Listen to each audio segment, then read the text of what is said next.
राज्यातील वाहतूक शिस्त अधिक प्रभावीपणे लागू करण्यासाठी महाराष्ट्र वाहतूक पोलिसांनी ई-चलान प्रणालीत मोठे आणि महत्त्वपूर्ण बदल केले आहेत.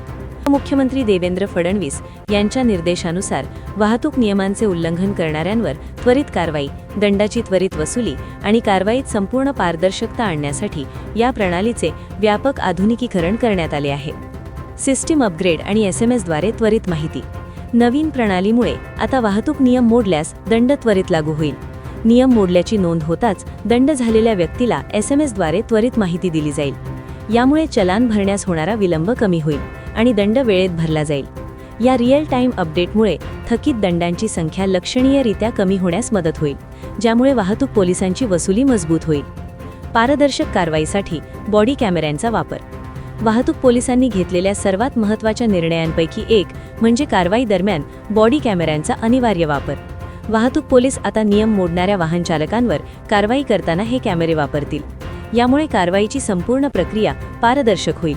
पोलिसांकडून होणारा गैरव्यवहार किंवा वाहन चालकांकडून होणारी हुज्जत या दोन्हींवर नियंत्रण ठेवता येईल.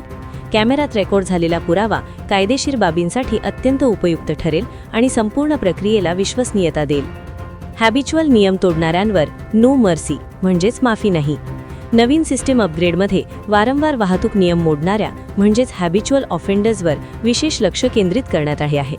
ज्या वाहन चालकांचे अनेक ई-चलान प्रलंबित आहेत किंवा जे वारंवार सिग्नल तोडणे, वेग मर्यादा ओलांडणे यांसारखे गंभीर नियम मोडतात, त्यांच्यावर आता कोणतीही माफी नसेल. अशा वाहन चालकांवर कायद्यानुसार अधिक कठोर दंड आणि प्रसंगी परवाना म्हणजेच लायसन्स रद्द करण्याची कारवाई केली जाईल. थेट वसुलीचा निर्णय. ई-चलान प्रणाली अधिक प्रभावी बनवण्यासाठी आता थेट वसुलीचा निर्णय घेण्यात आला आहे. काही ठिकाणी वाहतूक पोलीस अत्याधुनिक मशीन्स वापरून जागीच दंडाची रक्कम वसूल करू शकतील, ज्यामुळे थकीत दंडांचे प्रमाण कमी होईल.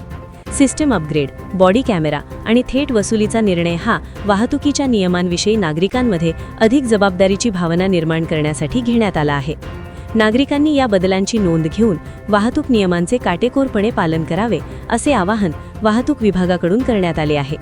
या नव्या आणि कठोर प्रणालीमुळे राज्यातील रस्ते अधिक सुरक्षित आणि शिस्तबद्ध बनतील अशी अपेक्षा आहे.